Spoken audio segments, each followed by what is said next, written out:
All right. We're now live for another AMA, that's Ask Me Anything session. Obviously, I'm doing this a little bit differently. You notice I'm not in my office, and that is precisely because right now, after my fall, breaking my hip, emergency hip replacement surgery, I'm here in our living space.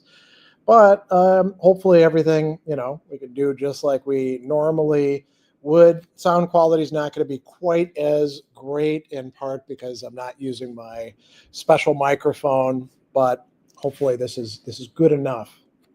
So we start with a rather metaphysical and methodological question from Matthew. I'm having trouble accepting, understanding Kant's assertion that existence is not a predicate. I've run into this again reading A.J. Ayer and Russell. Can you help with how this conclusion is reached?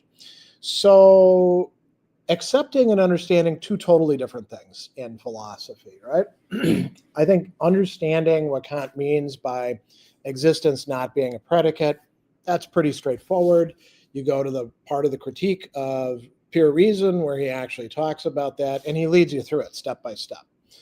And he's got an example for you, it's not, as you've got thinking about fictional things, but imaginary things. So 100 imaginary dollars, what is the difference between the whole concept of that, not just your imagination, but the concept of that, and it existing? The only difference is it exists. It's not like other predicates, like saying, a dollar is a bill made out of paper or something like that.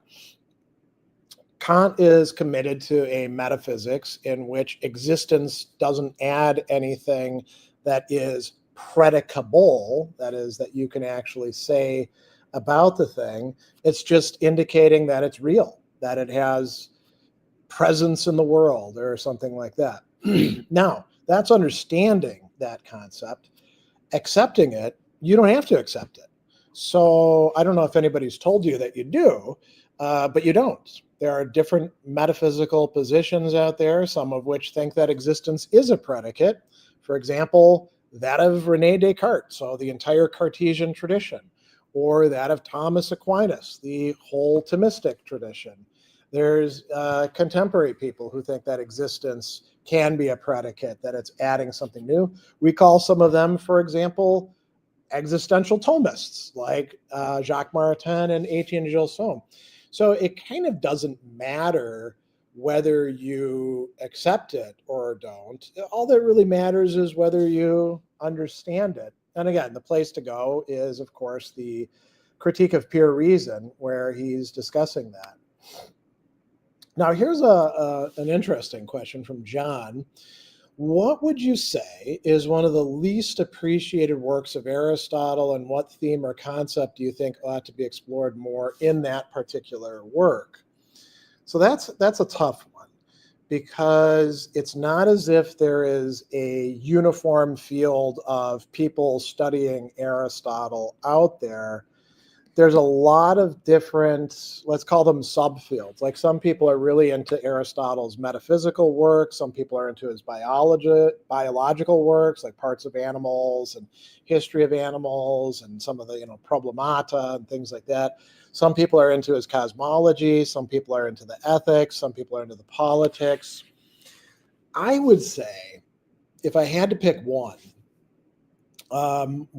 least appreciated work that really ought to be paid more attention to, I was at first tempted to say the rhetoric, but no, because there's plenty of attention paid to that in English departments and communications departments, and by those of us in ethics and things like that who are smart enough to realize that the works that have to go together are the two ethics, the politics, the poetics, and the rhetoric.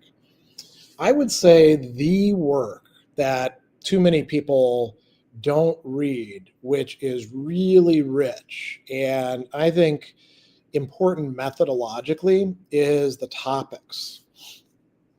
And if I had to pick one theme or concept that is coming from that is really characteristic of Aristotle and not necessarily of other thinkers is his insistence that you cannot use the exact same modes, although there's some overlap, of argumentation or inquiry, which he calls dialectic, for ethical topics as you do for logical topics, as you do for physical topics, as you do for others as well.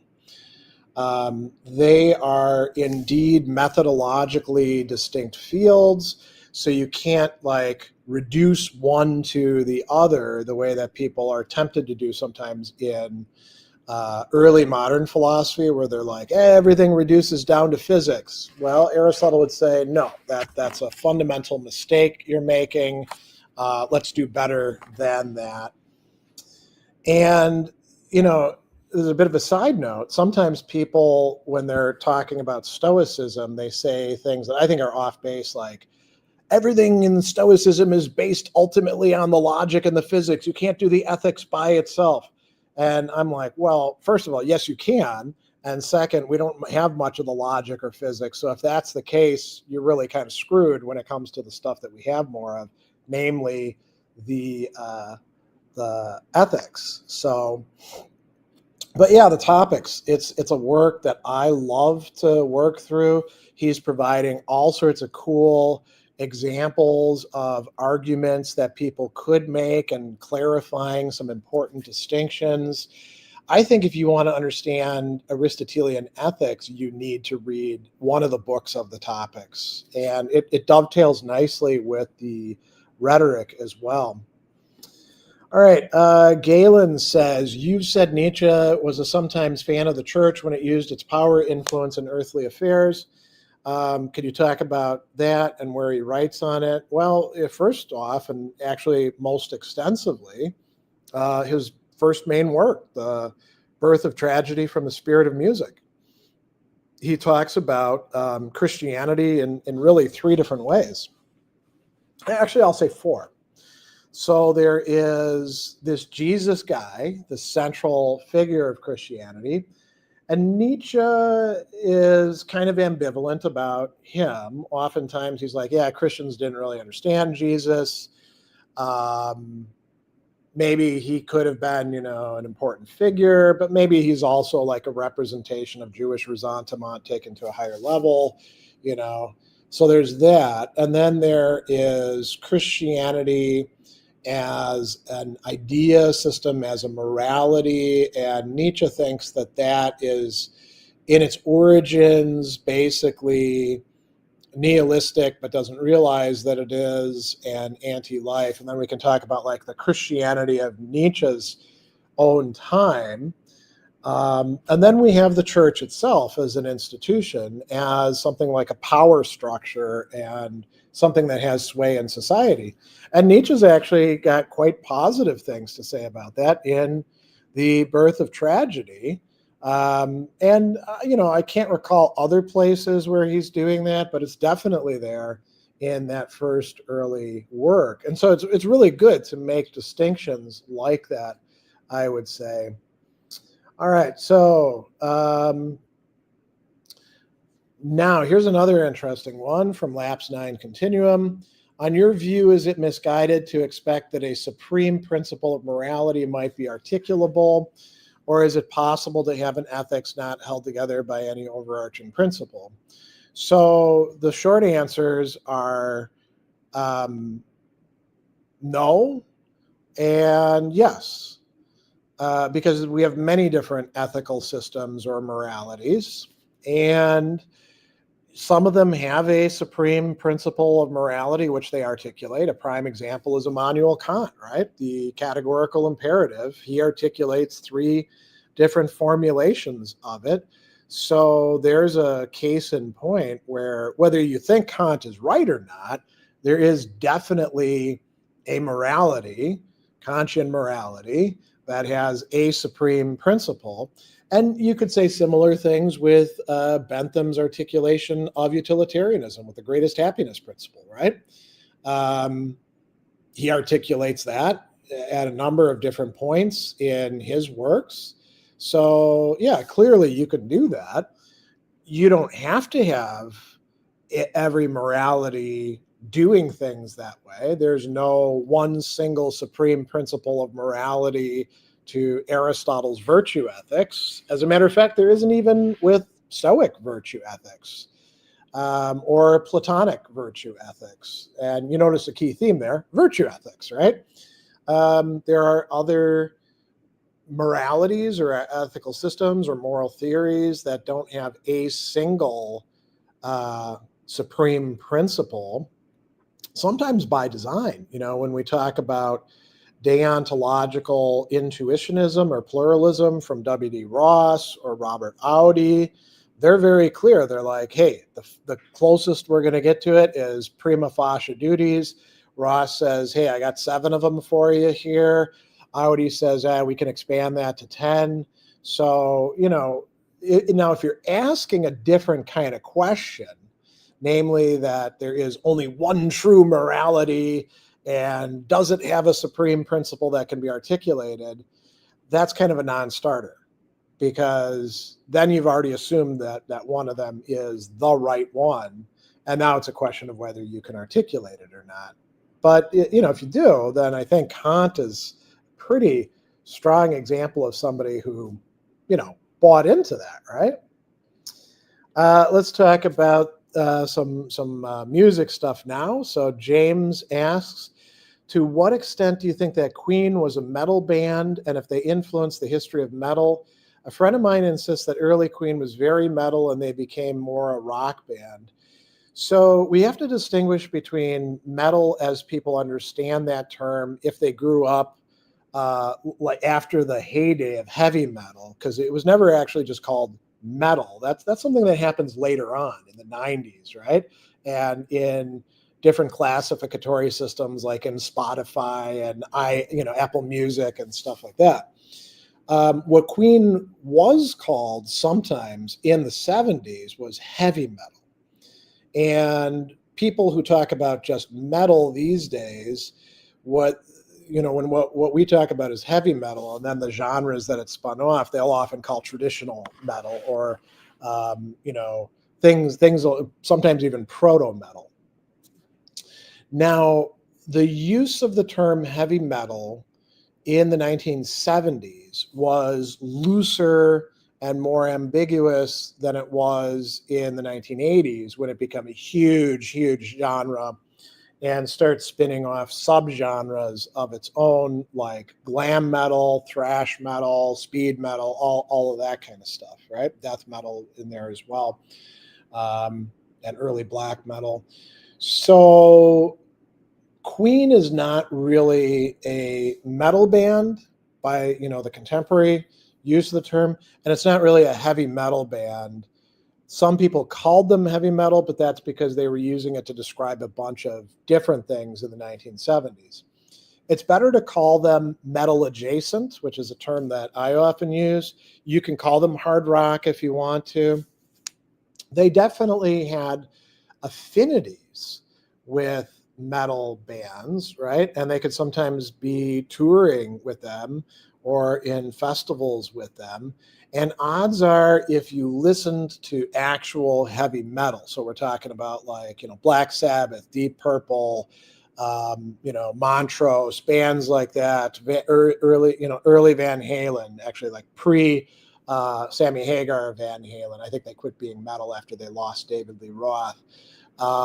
Those sorts of things, Motorhead, Judas Priest, that stuff, Queen, if you listen to that stuff, you probably also listened to Queen, right? Just like you probably also listened to Ram Jam's Black Betty when it came on the air, but that's not heavy metal. So Queen is, it's in the neighborhood. Did they influence the history of heavy metal? Yeah, I mean, all these bands had influence on each other, but you didn't necessarily, that doesn't mean that you're metal. So great example of this is the Scorpions, right? Uli John Roth. Who's the biggest influence on him? Jimi Hendrix. I mean, he says it in every single interview that he does. Jimi Hendrix isn't heavy metal. He could have turned into heavy metal. He was kind of proto-metal, but he wasn't heavy metal. So when we're trying to do these classificatory things, we want to keep in mind we're talking about big genres that are in development, and sometimes their borders are kind of messy. All right, so this is this Leb 24. Wishing you a speedy recovery. I wanted to ask if you could recommend books that carry the deep level of emotional and soul as that of Rilke's Letters to a Young Poet and the Prophet by Gibran. Well, you're going to be disappointed with my answer because I read Gibran's stuff and I was like, I don't like this. This is kind of garbage. This is new agey crap that I'm not into. I don't think that he's equivalent to Rilke. But yeah, stuff that's got the deep level of emotion as them, Dostoevsky, all sorts of fiction writers, Ursula K. Le Guin. When I read through her very short Earthsea novels, I'm always overcome by emotion. And she's got so much packed into just a little bit. If you're thinking about philosophy, there are philosophers who can convey that sort of thing, but maybe not necessarily to everybody. But when you read them through, like Nietzsche's amazing in that respect. Actually, a lot of the existentialists are Gabriel Marcel, other authors like Maurice Blondel. They convey so much, but you have to be ready to take it in. You have to be able to receive that as well. Let's see. This is Bismillah. How to move on with regrets from earlier in life, regrets about things from earlier in life, especially related to wasted potential. There's a lot of different ways that you can do that. One way to do it is to realize that you are where you are temporally and the past is back there and there's nothing you can do to change it. So all of us have some wasted potential. I picked up the bass guitar in the Army and learned how to play, and I actually was pretty good at it and learned to play some tricky songs like Rush's Tom Sawyer early on in my thing, and then started learning some stuff on my own, studying Stanley Clark's bass book, which was great, and learning some music theory. And I got pretty good. I played all the way through college, played in a couple bands that didn't go anywhere, did some cool things with effects where I could, like Lemmy, use my bass like a rhythm guitar, kind of learn from the best by, copying people like Lemmy or Cliff Burton or Steve Harris. And one thing that kind of indicates that level, I used to play in the practice room just on my own, and I'd kind of, do improvisation, and the music teacher actually could hear me, and he's talking to these, people who are music majors, and he's like, do you hear that guy? He's got more talent than half of you do. You should be like paying attention to what he's doing.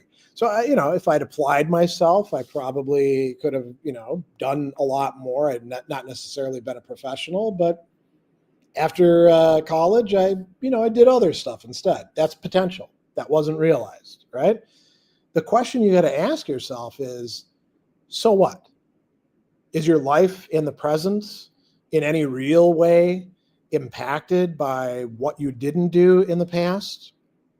I mean, I could have potentially been a, great athlete, but I didn't apply myself in those respects. Or, I learned 4 languages because I already knew English. I already knew French kind of half-assed. So say 3.5. I learned 3.5 languages.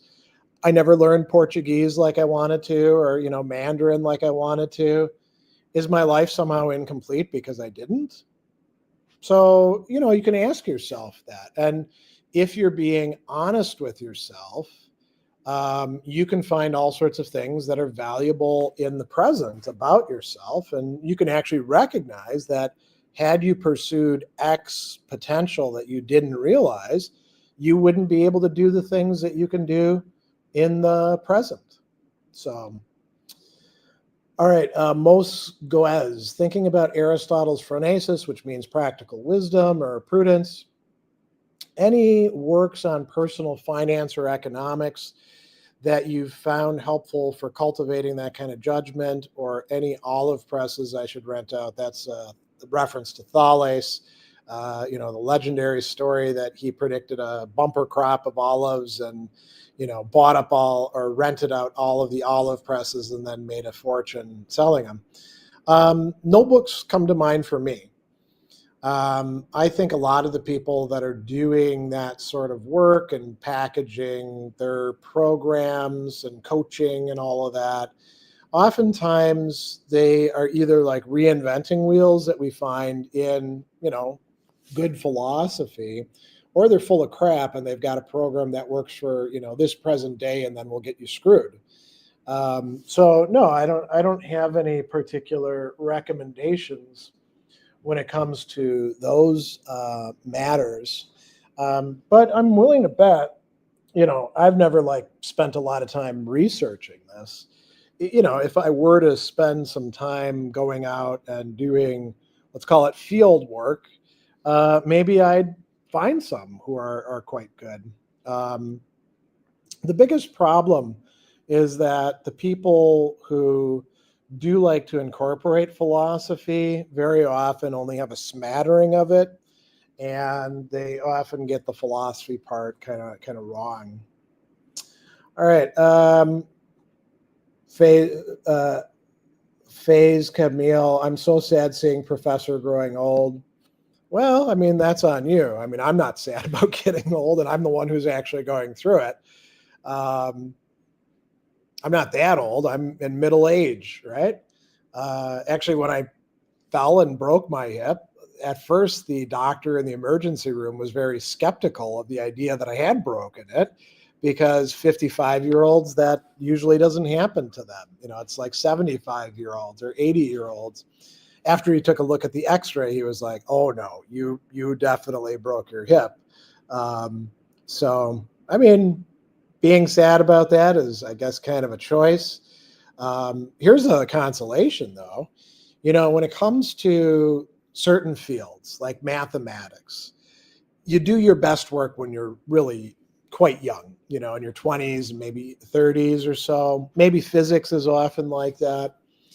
For fields like philosophy, you're doing your best work from 40s onward, right? Because you need to accumulate a lot of life experience and do a lot of reflection, and you can stay very active in the field quite a long time. I mean, look at Alistair McIntyre, who just died this year.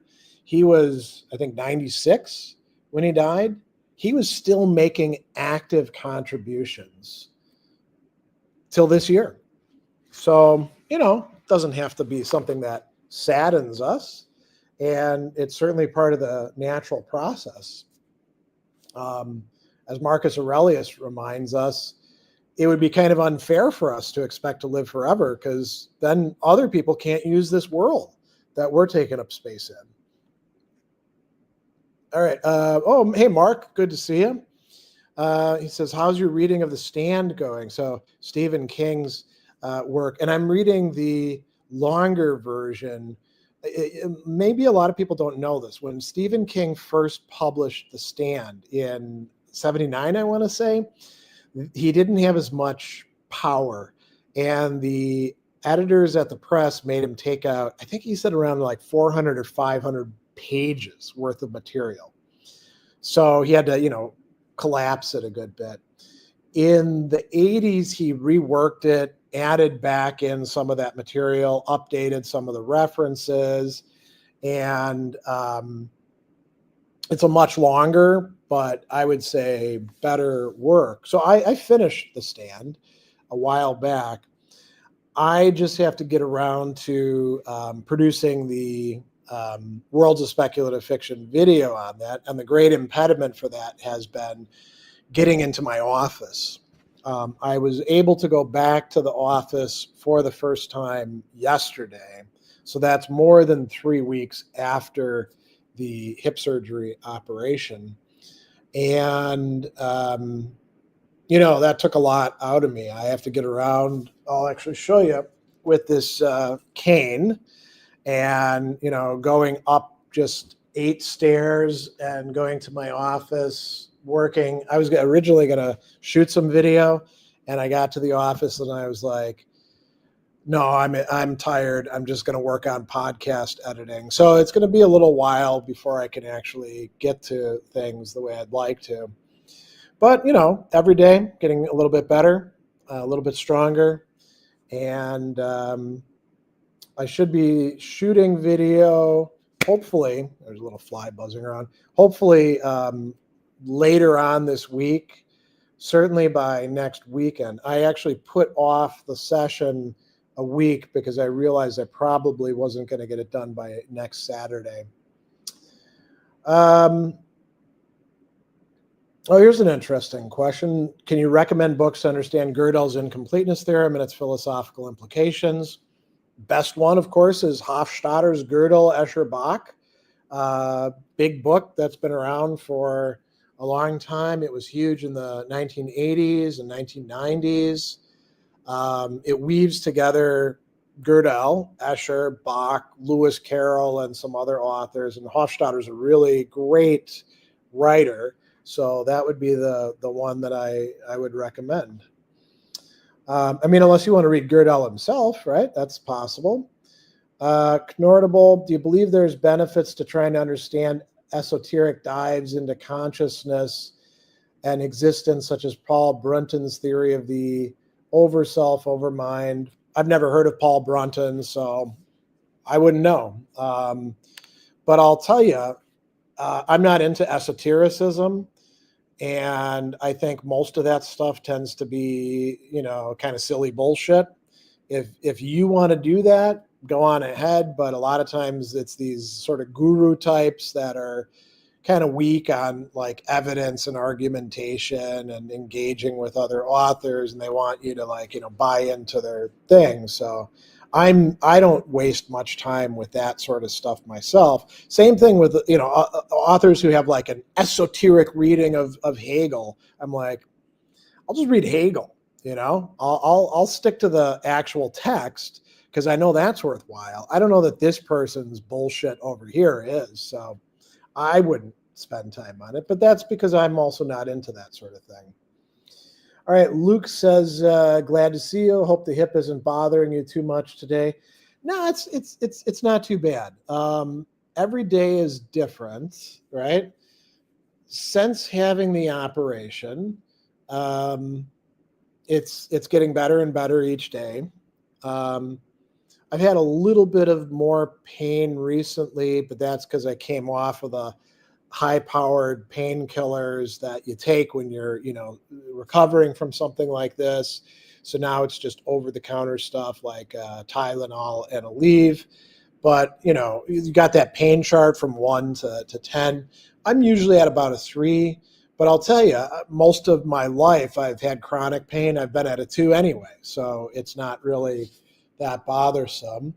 And it's weird to feel things slowly healing up. You get itches, and you can one day to the next feel like how your muscles are re-knitting themselves to deal with the new improved titanium hip joint and all of that stuff.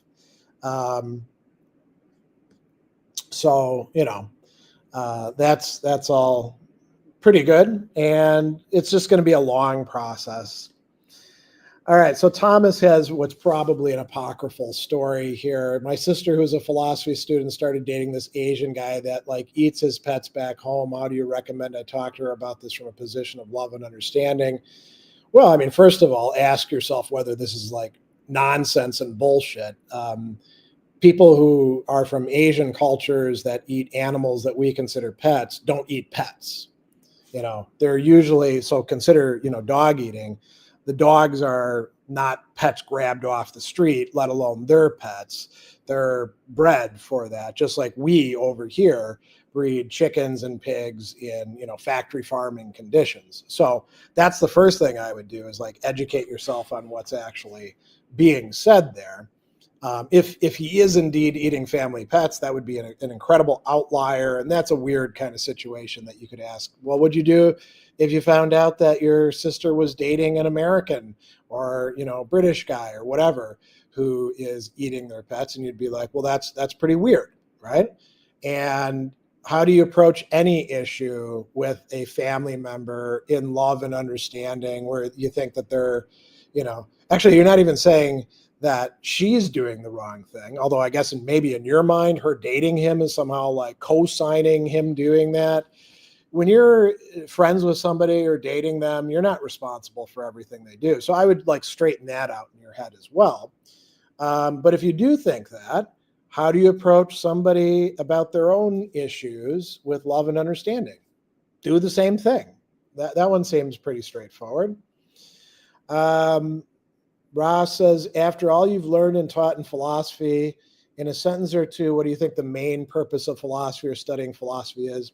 I don't have a sentence or two about that. I don't do that sort of thing. I think that there's a lot of ways of doing philosophy, a lot of different reasons one would do it, and I don't try to reduce them down to a single thing like that. Not your phenomenon, guide to get into Marx and Marxism. I'm a bit skeptical of getting into Mao and Lenin right now. I got a bit turned off when I saw some Marxists on Reddit defend Stalin, saying Stalin wasn't that bad. Well, if your goal is to actually understand Marx, you put all that nonsense aside, right? And you don't worry about Mao or Lenin or Stalin or, Alain Badiou or anybody else until you actually understand Marx. And that's going to take you years. If you really actually want to work your way through Marx's manuscripts, you start reading them. I mean, that's the best way to do it. It'd be sort of like saying, I really want to understand Heidegger, but I get turned off reading Hannah Arendt and, Hans-Georg Gadamer and, these other people who studied with him. And you're like, well, why the hell wouldn't you just read Heidegger? Or, you could read some secondary lit on Heidegger, but then you would read scholarly stuff. So you could read what other people say about Marx, but you wouldn't start with Mao or Lenin, right? They're their own thing. And, what Marx's big work is, Kapital, which is a long, complex work. Most people, when they're going to start studying Marx, they read something that he authored with his friend, I'm blanking on his name, Engels, the Communist Manifesto, right? That's pretty straightforward. That gives you a lot of some of the key ideas.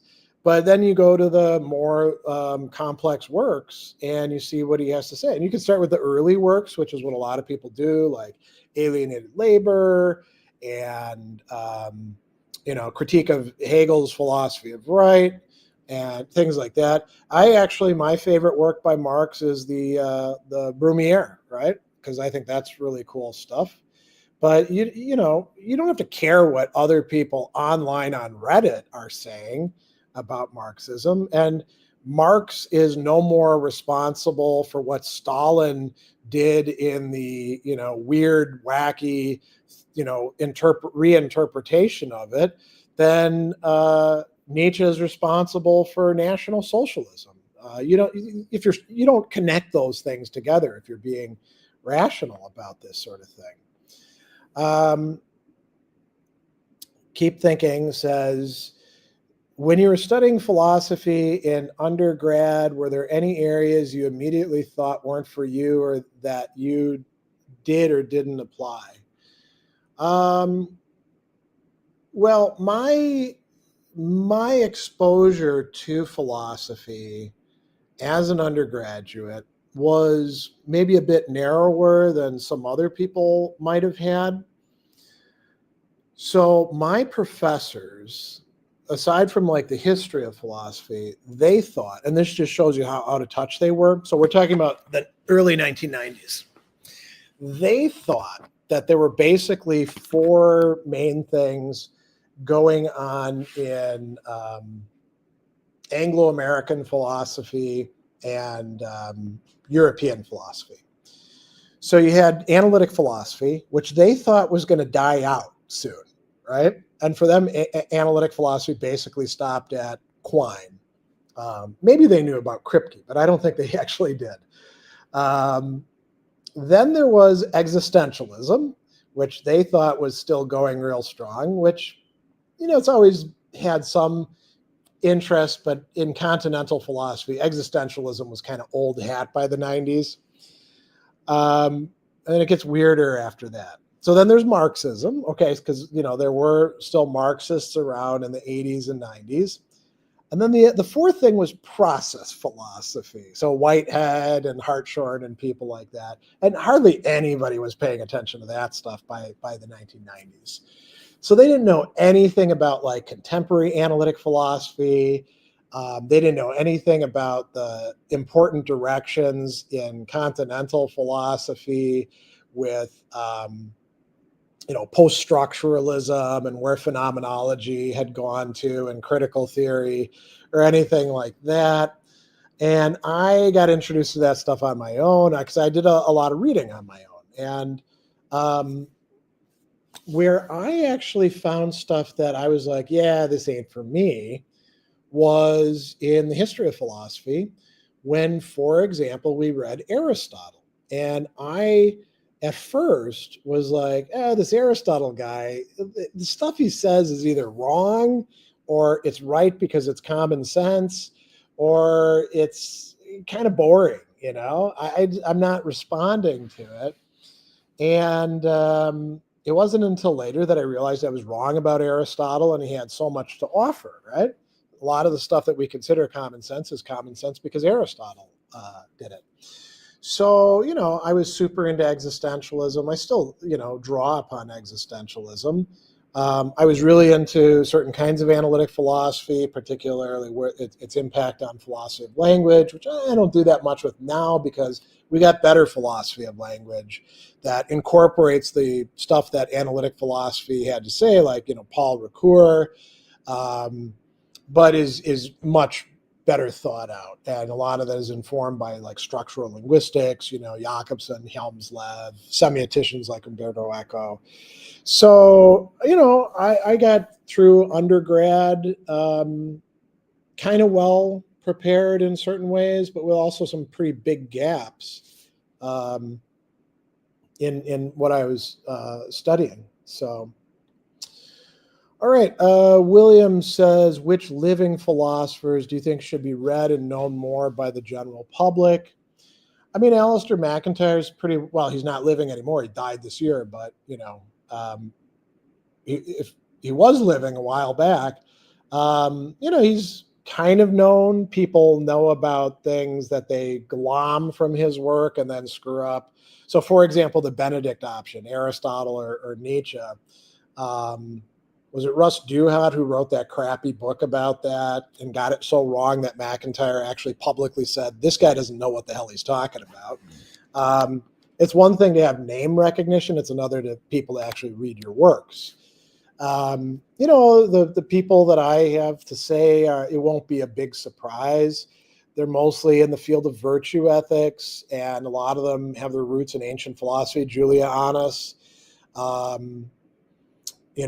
Christopher Gill, we could kind of go down the line. These are people who have the scholarly chops. My younger colleague, not younger than me, but younger than Christopher Gill or Julia Annas, John Sellers, right?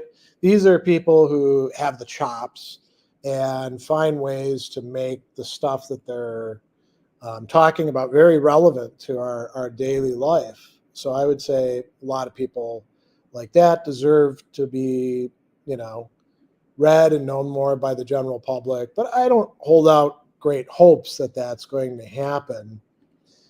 All right. Let's see here. Elijah says, a lack of integration into norms, meeting how to relate well to things resulted in making insane choices that destroyed my life. The effects felt unnecessary, preventable if I received what others did. Oops, it just skipped a little bit. There's a follow-up. I desire my parents to see their duty and my right to have received formal education instead of much inherited discourse being crazy. They disagree by explaining it as a result of biology. Well, okay, there's a third thing. I don't want to be resentful and blame others, but I feel it's deeply unfair. What are good options here? How do I have peace, forgiveness, and unity? Am I wrong to believe I was entitled to this? Not wrong, but imprudent. I mean, if you're stuck in a contradiction like that, and other people aren't stuck, who have been in similar situations, aren't stuck in a contradiction like that, then you can be sure that there's something that you've got wrong. And I would say the stress has to be on the deeply unfair part, you know? If that is the knot of the problem, that you can't let this go because it's deeply unfair, well, then you're choosing to, you know, hold on to that contradiction, that trauma, all of that stuff involved, and you're keeping yourself from being able to move on. I mean, if you don't want to be resentful and blame others, that's a choice at some point. And you don't have to be unrealistic about stuff, but, you know, at some point you have to do the work of saying,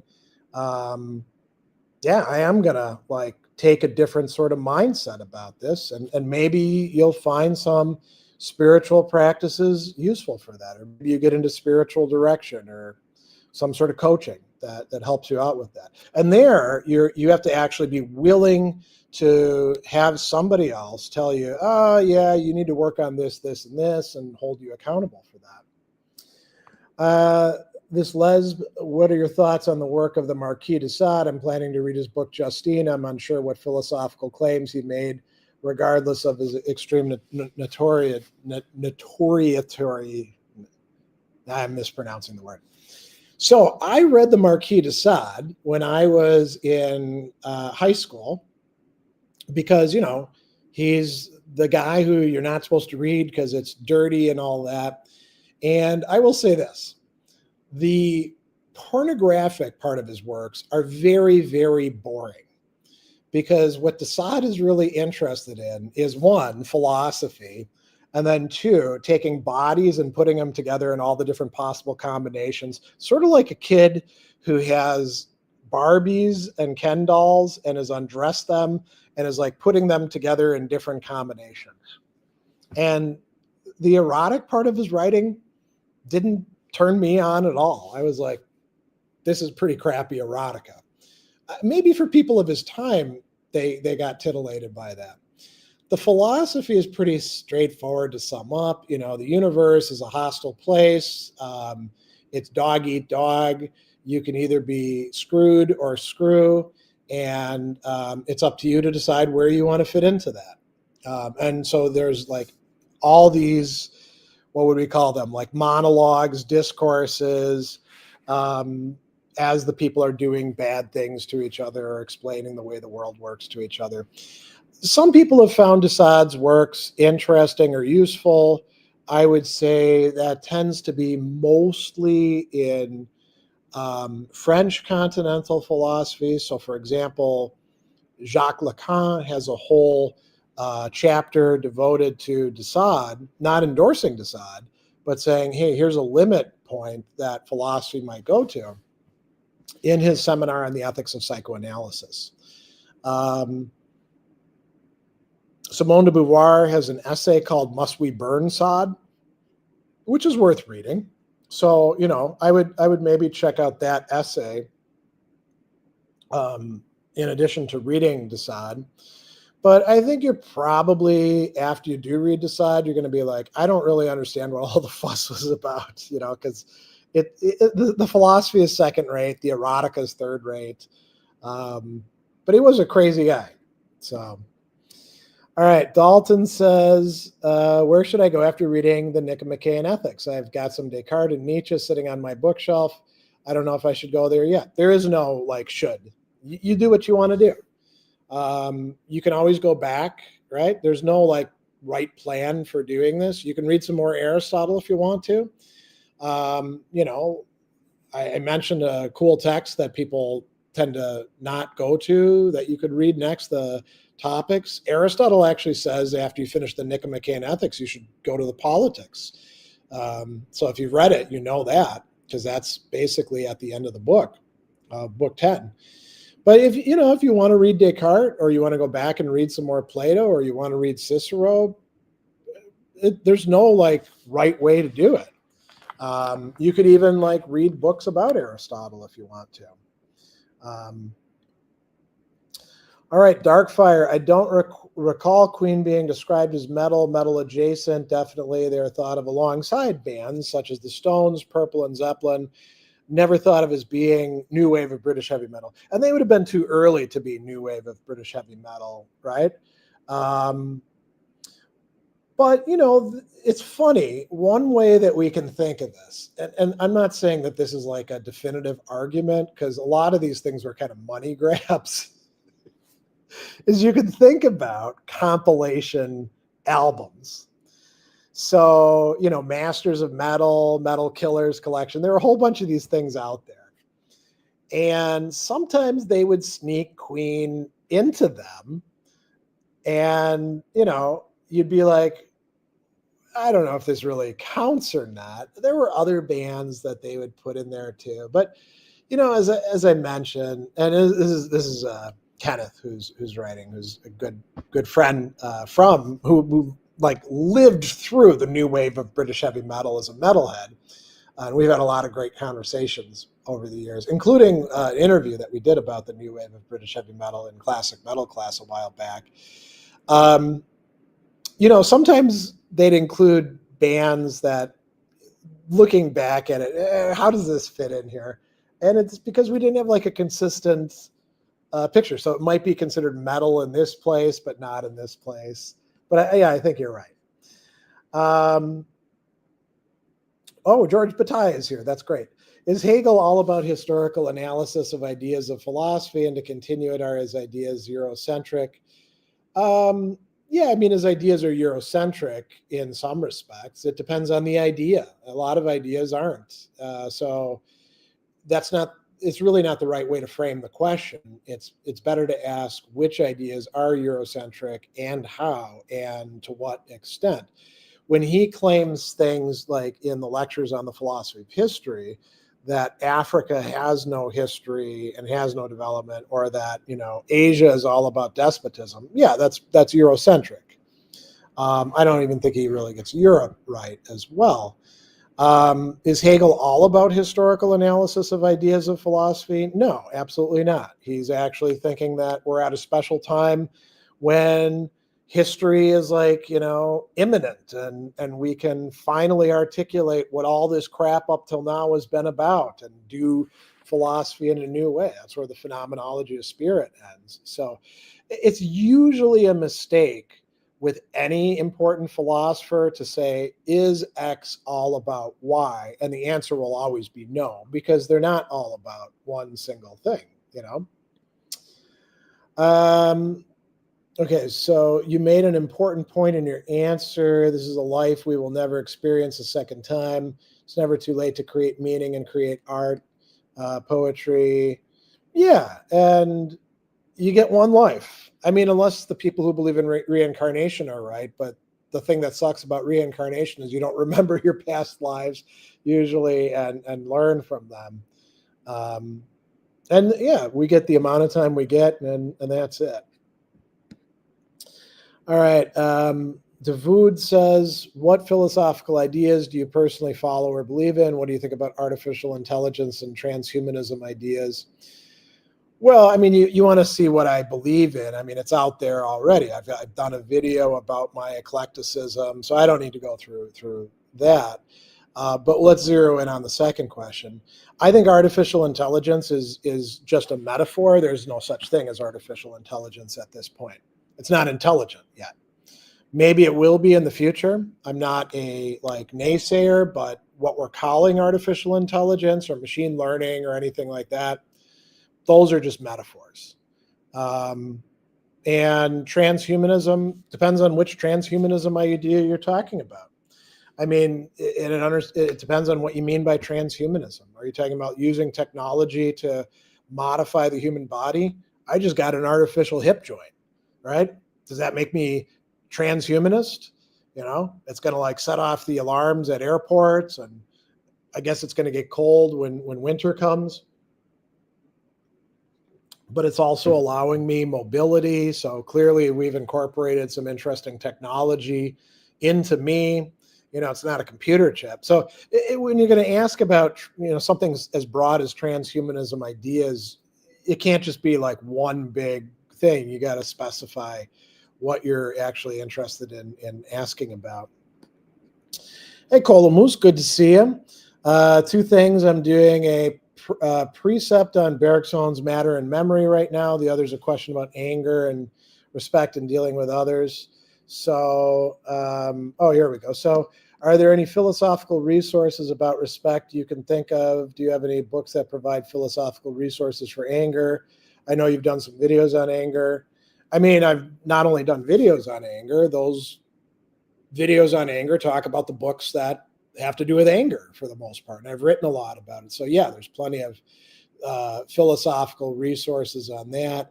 Regret, sure, there's all sorts of philosophical resources out there. There's an entire literature about that, for example, in contemporary philosophy of emotion. But you just got to like Google that and you'll see what comes up.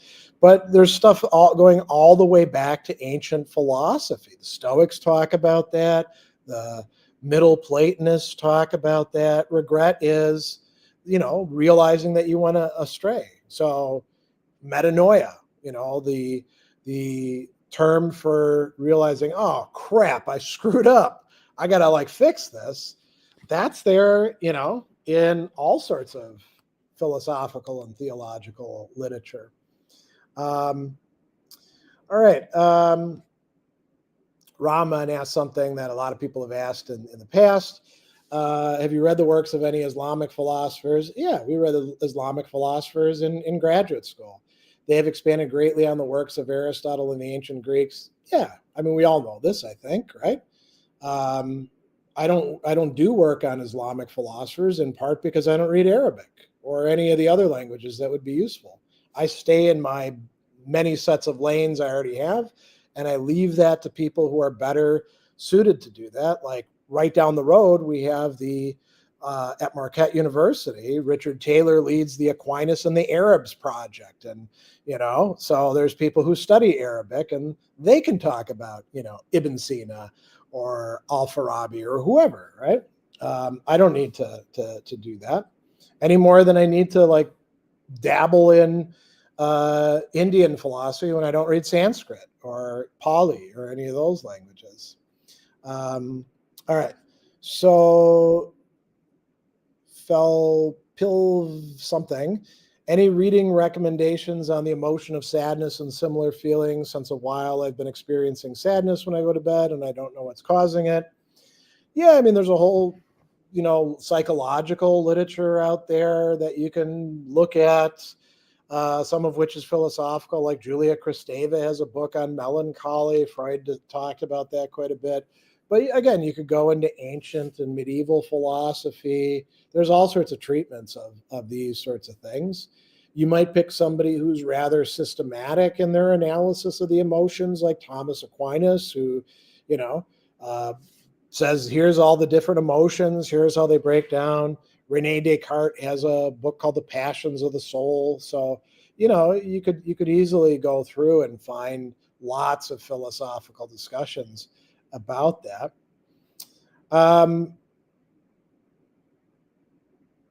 Because Philip, again, do you still remember your German readings of Hegel's Science of Logic? I don't know what it would mean to remember a reading of something. Is it worth diving into language very deeply? I see English doesn't do proper justice to the architectural grammatical fluidity. I mean, how do you actually know that unless you know German? So you're sort of asking about something that if the presupposition that you're articulating, if you actually knew it, you'd already have the answer to that.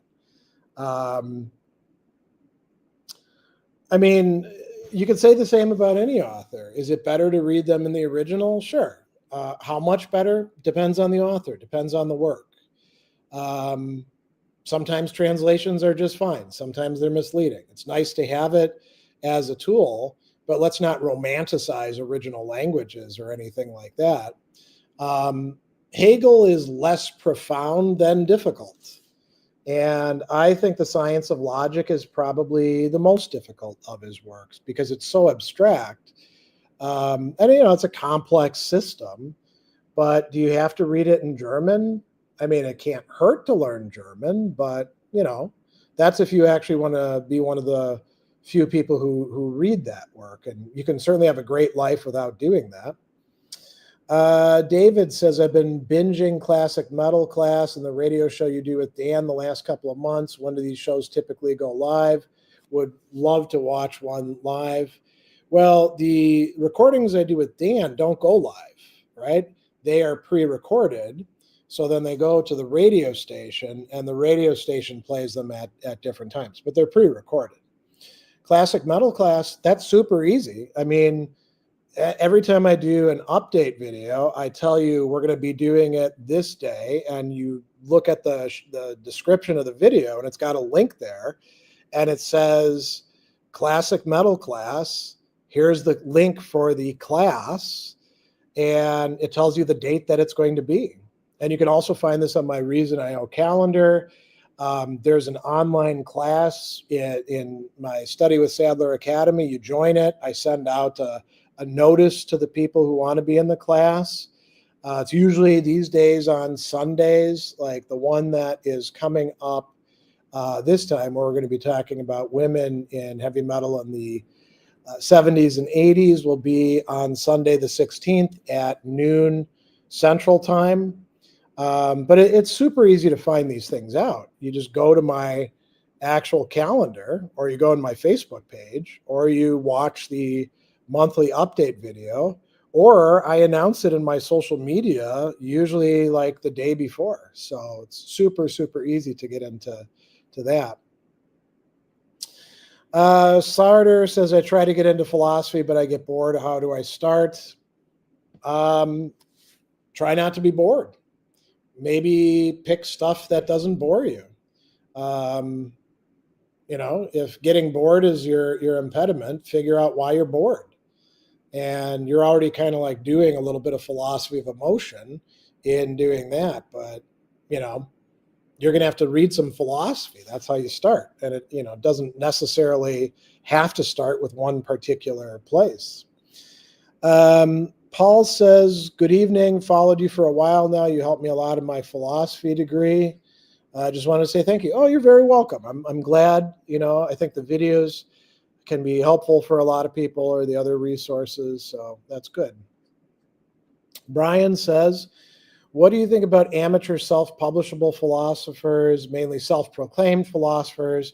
For example, Substack is inundated with self-proclaimers who seem to water good philosophy down. I don't really care about it because that's been going on for, long before Substack was around, long before we had social media. People have been using the word philosopher in ways like that since I was a kid, and long before that. Plato even talks about that in the Republic. There's like the real philosophers, there's the fake philosophers. Aristotle actually, in the Nicomachean Ethics and the Rhetoric, talks about people essentially faking philosophy in his time. So it's not a new thing. And you can say, oh, this shouldn't be the case. Well, great. You want to get upset about it? Then, you're getting yourself upset about something that's not going to change. How about do some good philosophy? Instead of, cursing the darkness, light a candle. There's plenty of people on Substack who are doing great philosophy. I read quite a few of them. Why waste your time worrying about people doing schlocky stuff when you've got that resource of time and you can spend it reading people who are doing good stuff? And we're living in an amazing time when there's so many people out there offering good stuff that you can read and watch for free, Max Montague, hey, good to see you, Max, says, I'm thinking of diving into Heidegger via his lecture, What is Metaphysics? Do you have any tips and useful things to keep in mind when reading him? Yeah, so one thing is if you're used to very rigorous arguments and expecting philosophy to fit that mold, that's not Heidegger. He's doing something quite different. He expects things to be kind of obscure and gradually open up. Another thing that's really cool about that essay is he says right at the beginning, philosophical problems are messy. They involve each other. You can't neatly separate them out from each other. By the way, I am teaching a one-day seminar coming up next month, which I'll be putting out stuff in social media about next week. A one-day seminar with 3 90-minute online sessions where the first one is going to be on what is metaphysics. And then we're going to do, I forget whether we're doing the origin of the work of art second or third, but we're also doing the question concerning technology. So if you want to work through those 3 really important Heidegger essays, there is tuition for it. It does cost something, but it's going to be a pretty cool experience. I've got like handouts I'm developing, and I'm going to lead people through the text. So that might be fun. Oh, and Max has a follow-up. Is there anything I should know about Heidegger's terminology? Dasein, usually translated as existence in ordinary German. Yeah, so Heidegger makes his own vocabulary, and he usually explains what he means by it. So you're going to get introduced to a lot of stuff. Heidegger loves exploring the meanings of terms and drawing some philosophical, what can we call it, like some philosophical import out of them. And he thinks that that's an important part of doing philosophy. He is kind of a snob when it comes to languages. This is one thing I think Heidegger's totally off base on. He's like, yeah, Greek is great, German's great. For doing philosophy, English, French, Latin, not so much. And I'm like, I don't think so, I think they're all perfectly fine for that. Kishili, are conflicts between philosophers useful to philosophy? Is philosophy will to power? Like philanthropists destroying each other's homeless shelters to build the biggest one, useful to people still? I don't think that philosophy is like philanthropists destroying each other's homeless shelters, and I don't know about philanthropists doing that. That seems like more like a thought experiment, something imaginary than real. Conflicts between philosophers can be useful to philosophy, just like they can in any other field. Literary theory, history, science. We learn by somebody saying, hey, I think things are this way, and then somebody else saying, oh, well, you're partly right, but partly wrong. Here's where you got some stuff wrong, right? So, yeah, I think that's sort of taken for granted in philosophy, that conflict is good. All right. Kyriakos, how to begin reading Deleuze? Well, that's a good question. Well, this is going to be pretty controversial among Deleuzians, which I'm not. I prefer Deleuze to Deleuze plus Guattari. A lot of people will say, I'm going to read Anti-Oedipus. I don't think you should start there. I think if you're going to start with Deleuze, maybe start with the Logic of Sense. That's a nice work. You could also start with some of the history of philosophy things that he writes. He's got a good book on Nietzsche, a book on Bergson, one on Hume, Leibniz. Those could be kind of fun. But I'm not a huge fan of Deleuze and Guattari together. I know that Deleuze loved Guattari, but I think that Guattari makes Deleuze a little bit too experimental and less rigorous, All right. Let's see. Who haven't we heard from? Not in your phenomena. I've been loving my Spinoza graduate class. Could you elaborate why you don't love his work that much? I personally found it meditative and calming. I'm not into Spinoza. I don't buy into, I think his metaphysics is very implausible.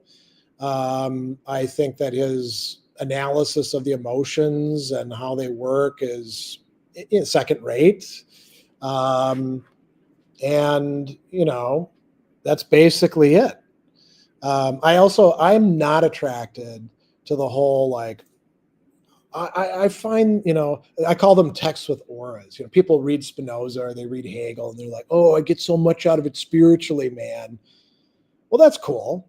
But that's more of like, that's my taste rather than this has got real philosophical weight to it. I don't think Spinoza is that great of a philosopher. And I tend to like find his fans kind of annoying, All right, let's see here. Vax Post says, virtue ethics seems popular today as an answer to issues with modern ethical theories. I'm curious what difficulties might arise with attempts to revise virtue ethics. Are there pitfalls we've forgotten? Well, there's virtue ethics in the abstract, which I'm not into at all. Right? If you're saying like virtue ethics is blah blah blah blah blah, but you're not actually reading Aristotle or the Platonist tradition or Christian virtue ethicists or Stoics or stuff like that, I think you're full of crap and you're just kind of piddling around, right? Real virtue ethics would be things that are actually embedded in complex traditions. And what difficulties might arise? Getting people to read the books. Getting people to go beyond, thumbnail summaries where they're like, virtue ethics is about character. It is not deontological or utilitarian. And then you read somebody like McIntyre who's like, well, guess what? We're going to read some John Stuart Mill and see what Aristotelian virtue ethics can draw from John Stuart Mill's works or Immanuel Kant's works, because that's being a good Aristotelian virtue ethicist. So I think a lot of the pitfalls are the result of not actually reading enough, and getting people to read books is tough. Even with Alistair McIntyre, people read After Virtue and they're like, I totally understand McIntyre's point of view. No, you got to read the tetralogy, which begins with After Virtue and then is Whose Justice, Which Rationality, which is considerably longer, which amplifies the whole discussion, then 3 versions of Moral Inquiry, and then Dependent Rational Animals, where McIntyre is like, oh, by the way, I left this stuff out, right? That's the biggest challenge. People wanting to oversimplify virtue ethics, I would say. DJ says, how did Lev Shestov trace idea of eating the tree of knowledge of good and evil and primacy of knowledge in Enlightenment philosophy? You're referring there basically to the discussion in his last work, Athens and Jerusalem. How did he trace the idea of eating the tree of knowledge? I mean, I don't know what that means. It's a trope that was out there. Shestov was a Jewish philosopher. He's very aware of what happened in Genesis. Do you mean how did he like take that idea and then say Enlightenment philosophy was doing it? Again, very common idea that the Enlightenment was all about we can know everything. So, yeah. Francis says, any advice on reading works that are like the Tao Te Ching or Pascal's Pensées, not exactly articulated works? Well, those are worlds apart. So Pascal's Pensées is an articulated work. It is not a systematic work because it was a bunch of notes, but it's articulated, very much so.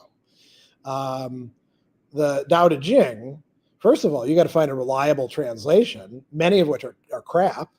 And it's from a very, very different time and culture and all that. That's sort of like saying, I want something that's kind of like apples and basketballs in flavor profile, not like spaghetti. Well, those aren't that close, right? So, all right. Vignesh, I have a problem. I can't remember what I read or study for a long period of time. What should I do? Do short periods of time. Don't worry about whether you're remembering things. It's just like exercise, So you can't run a marathon, run a block. And then next week, run 2 blocks, Oh, this is a funny one. WTVTF. Help me out. I'm debating your pal Andrew Robinson on Substack about philosophy. He keeps saying I commit fallacies and mix up domains. He's making a fool of me. How can I beat him in debate? You can't. Andrew's a really smart guy. And if he says that you're committing fallacies, I'm willing to bet you are.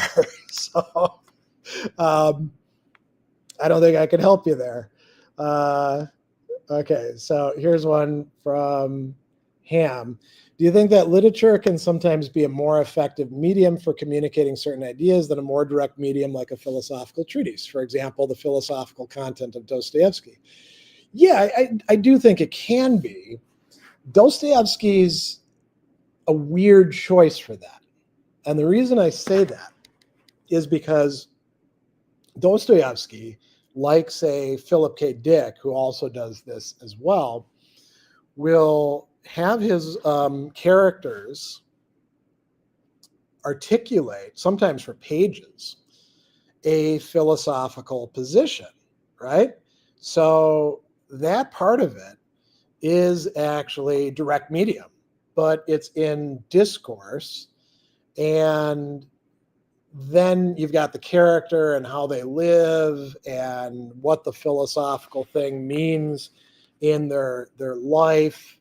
And I think that adds something to it, right? I love when Philip K. Dick's characters get philosophical because they're usually looking at philosophy stuff in kind of a both eccentric way and also existential way as well. And I think Dostoevsky's characters are doing that too. And we could think of other philosophical authors all the way down to the present with, like, R. Scott Bakker, right? And his Second Apocalypse series. Or, I mean, you've got some really interesting philosophical stuff going on in the super epic fantasy by Stephen Erickson, Malazan Book of the Fallen, right? Which is it's completed, although they are, I think, still writing some extra stuff to it. So, there are some things that you can do more in a narrative framework.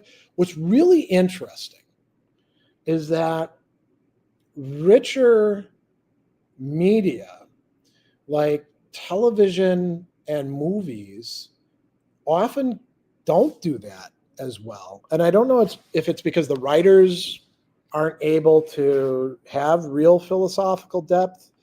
The movies that we're often like, oh man, so philosophical, they kind of pale in comparison to novels where you can actually do so much more, I'm not knocking movies. I think the movies that end up having the most philosophical depth are sometimes by people who've studied philosophy, but they're not trying to be philosophical. So, like, I would say the movie Punch Drunk Love is probably greater philosophically than The Matrix is. As cool as The Matrix is, right? I would say this sleeper, Punch Drunk Love, which is all about anger and relationships, it's got more to offer. And yeah, so you can take what's happening in literature and then make it into philosophy. So think about, for example, there's a really great book by, now it's officially literary criticism, but I'm willing to call it philosophy.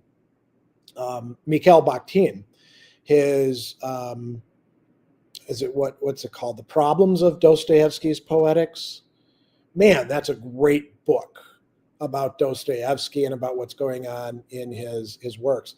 Some people can do both, Great example of that would be Iris Murdoch, philosopher, novelist, does both of them in really good ways.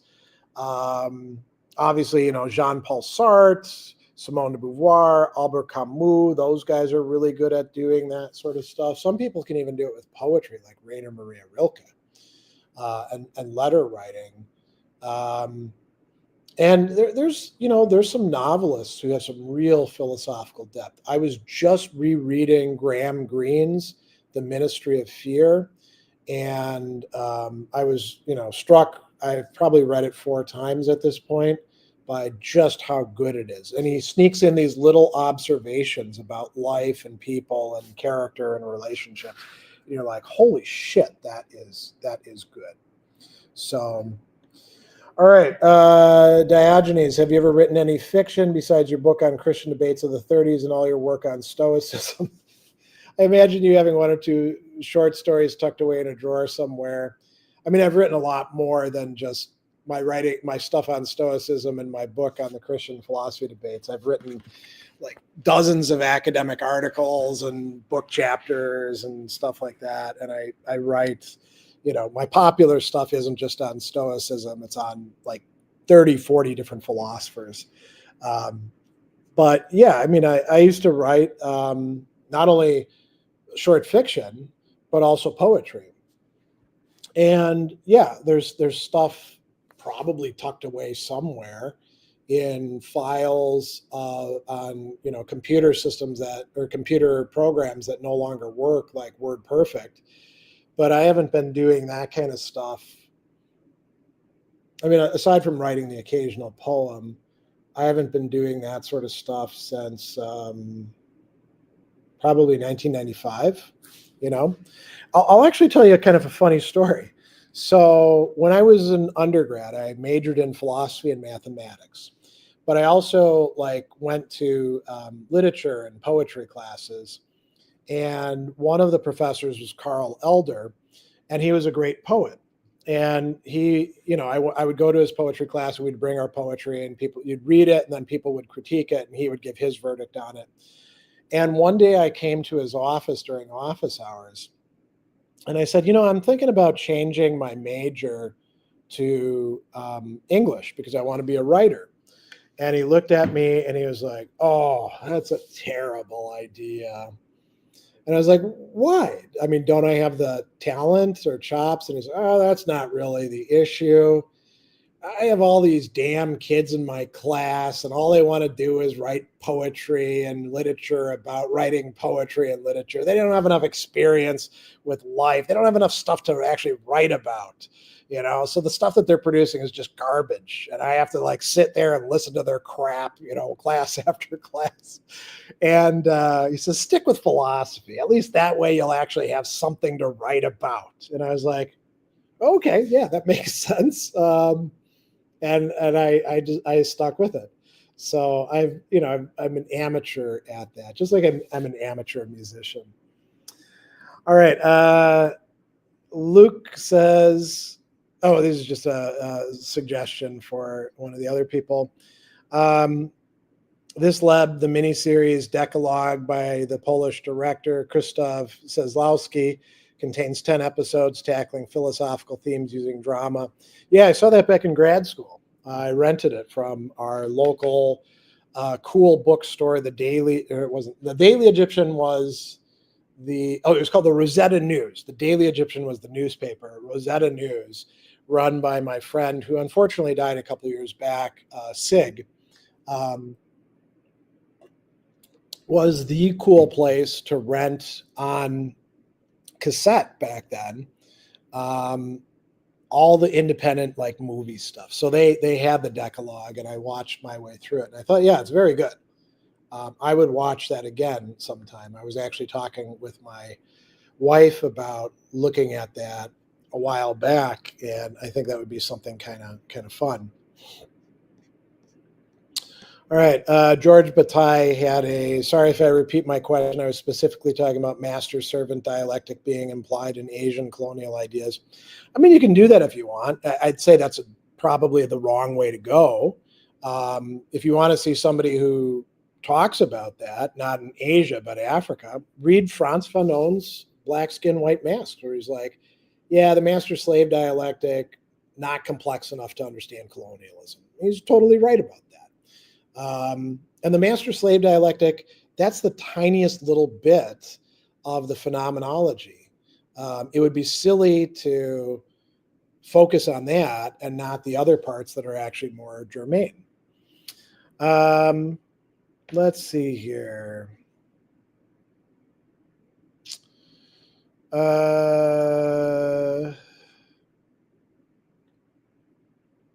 Doesn't matter. I feel like all the literature I read was written from a place of discontentment. Kafka, Dostoevsky, Cheever, All these authors' works seem motivated by dissatisfaction. Why is it so? I don't know. I mean, I wouldn't say it's motivated by dissatisfaction. I would say it's motivated for any real author by probably 20 different things. But, if you want to try to lump them in under that, then, I guess you just got to go down that rabbit hole and see where it goes. Kistrip says, given the breadth of ethical narratives in the field of philosophy, man will go mad deciding between each one of them, if not to choose something which he likes according to his dispositions. I'm evidence that that's a false statement. I'm not mad, and I work in the world of moral theory, so I know a lot of these different things. And yeah, sometimes you can choose what you like according to your disposition. We have a name for that. That's called, sort of emotivism, right? So that's already a moral theory, which has also to do with like expressions and stuff like that. I would avoid dogmatic, sweeping statements like that because they're usually going to be kind of wrong. Let's see what we got here. I say philosophy equals a model of constant justification without stopping, and we should just accept it. He say that ipso dixit leads to infinite regress. How do I show he wrong? Who's he? Are you talking about like skeptics? There's lots of ways of combating skeptics, including like being a less extreme skeptic like David Hume, right? But why would you say that philosophy is a model of constant justification without stopping? Who the hell says that? I don't know that. All right. Do we have any more questions people want to ask? We got about another 9 minutes before I got to get some lunch and then do my next event. All right. There is a joking one. Orgasm. Wit My Voice says, when are you going to have a dialectic battle with an AI chatbot until someone hallucinates? Well, AI chatbots hallucinate right from the start. I've got writings out there recording me going back and forth with ChatGPT where I asked it, for example, about myself, like who's Greg Sadler? What can you tell me about him? And it gets all sorts of things wrong. Like one of the things that happened with ChatGPT, now this is ChatGPT 3, so maybe 4 or later ones would avoid this. I asked it, has Greg Sadler written any books? And it was funny because it said I'd written 7. So it did get my, book about the 1930s Christian philosophy debates in there. And then it attributed 5 more books to me that were real books, but are written by people that I know. So it attributed one of Donald Robertson's books to me. It attributed one of Massimo Pigliucci's books to me. I forget who the others were. And then it made up a completely false, non-existent book that it said that I'd authored. And you're like, yeah, see, this is not intelligence at all. Calling these hallucinations is silly too. It's just made up bullshit. We don't have to like dignify it by calling it with, something like hallucination or euphemize it or anything like that. I don't see much point can it have a dialectical battle? It depends on what you mean by dialectic. Can you ask questions and get answers like Plato's dialectic? Yeah, I guess so. But is there anything like Hegelian dialectic? Hell no. I mean, you can't have a mechanistic thing producing that. All right. Mimes something. Can you talk for a minute about contributions to philosophy by Heidegger? How important do you think that work is? And do you think it will come to be historically significant in the future? Not just come to be, but crystallize in the history of philosophy is something important. I haven't read it. I'm not aware of that work. What I'm aware of is the many lectures that Heidegger has given on the history of philosophy, not all of which I've read, but a good portion of which I've read. So that sounds like something that might be an anthology that people put together, let's see what comes up when we search it. Contributions. Oh, contributions to philosophy of the event. That's a different thing. Yes. Okay. So that's a good work. That's a whole different ball game, right? That I worked through with a client a while back. Heidegger's take on the history of philosophy, I don't think it's right. He's got this whole weird epochal metaphysics thing going on that I don't buy into. I think that Heidegger, like Deleuze, when he does history of philosophy, you're getting half of the person and then half of them. And sometimes it's interesting or insightful, and sometimes it's just bullshit, right? Dan says, I'm writing a PhD proposal on Levinas's project and using it for a social aspect of neurodivergence. Is there any readings or writers you recommend that could be useful? I don't really do stuff with Levinas, and I don't usually like Levinasians. They were a big deal in the 1990s, and I always found them pretty insufferable. So I don't pay attention to their work. And, Levinas, there isn't just a project. He's got all sorts of interesting stuff, ranging from all the things about the other to his Talmudic works, which are very good, by the way. So I don't have any recommendations about what books you should be reading. Having to do with neurodivergence, I guess what you're going to do is the neurodivergent person is the other, and we should be welcoming of them, and the usual Levinasian tropes. So yeah, I mean, knock yourself out, I'd say. Doesn't matter. What are your thoughts on comedy, specifically stand-up comedy? Any favorite comedians? My favorite is Norm Macdonald. Oh, I like Norm Macdonald quite a lot. It's too bad he died so young.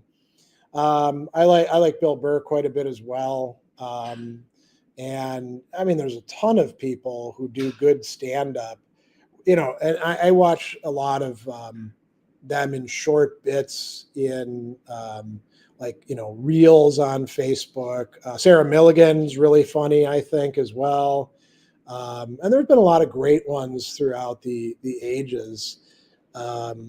I enjoy comedy. Actually, today when I was teaching my Aristotle class, good humor is one of the virtues that Aristotle discusses, and we talked about comedians. So that's kind of a cool feature.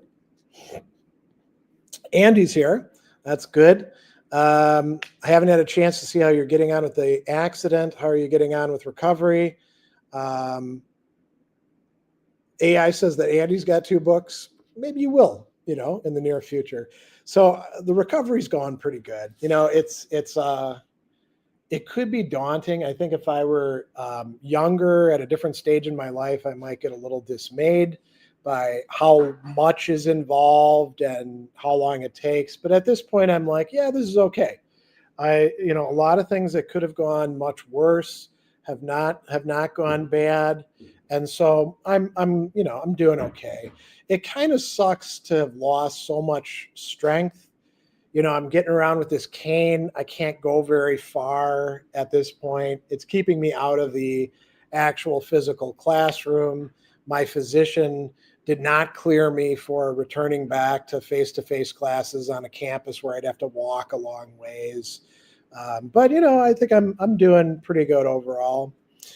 Laps 9 Continuum started learning jazz guitar recently. One of the hardest things I've ever tried to do. Yeah, jazz is tough.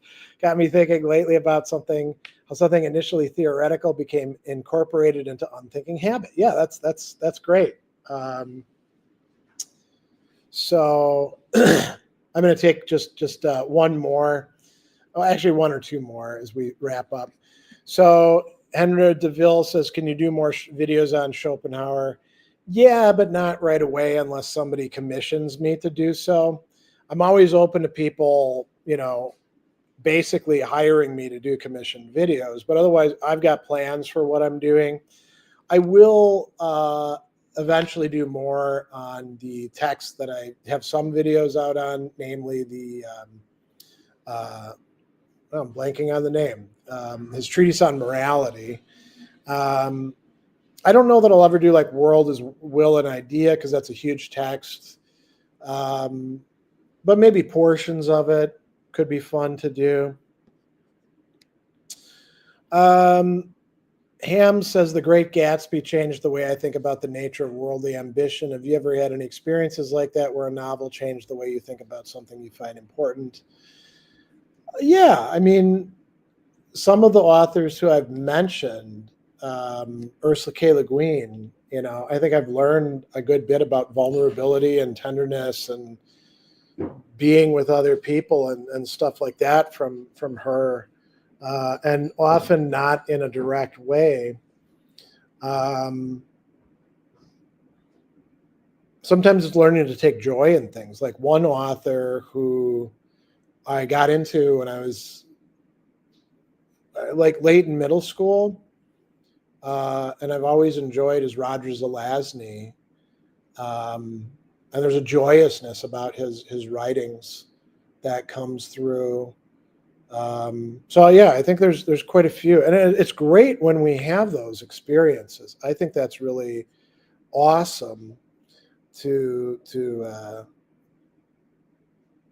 do that. And I encourage everybody to read literature. Right?